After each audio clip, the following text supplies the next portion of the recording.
And as York Region sees a big bump in cases, many living in the area are questioning why the region remains in stage 3 and hasn't been moved to a modified stage 2. Their numbers have even surpassed Ottawa the past 2 days. Today we had a chance to ask the Premier what's next for the region.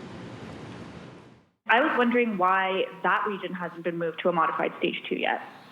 Well, we'll be sitting down again with a health table, and we have a meeting, the minister and I, after this. But yeah, York's teetering right now. The province will be keeping a close eye on the region, and one of the problems appears to be people from hotspots like Toronto and Peel traveling to York and Halton, still in stage 3, to use gyms and fitness centres that remain open. Folks, I just got to ask you, try to work out at home.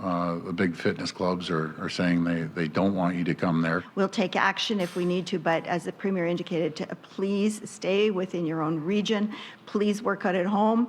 Please obey the rules and regulations affecting your home region so that we don't end up with problems in other regions in Ontario. If the virus continues to spread into other regions, the Ford government says it will be forced to revert them back.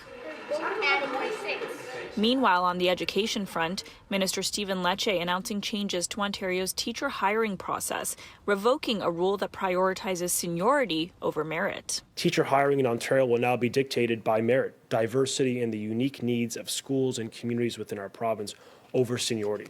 Lecce says for the past decade, new teachers have been held back by the regulation, and it is more crucial now than ever to make this change, as thousands of educators are being hired to address pandemic needs. The problem is not funding or resources.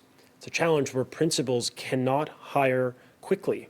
They cannot hire these teachers quickly enough. But unions are already expressing disappointment. The president of the Ontario Secondary School Teachers Federation says this announcement is merely a distraction from real issues in schools and won't benefit hiring practices. Not at all. I'm very concerned. There was a reason that the regulation was brought in the first place, and it was to address the nepotism that was running rampant in the hiring of teachers in Ontario.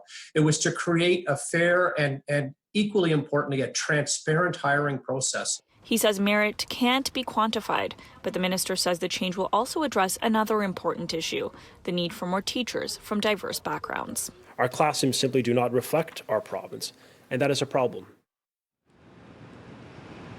Despite their disappointment, the union can't fight the decision. The regulation is at the government's discretion, and they can change or overturn it as they wish.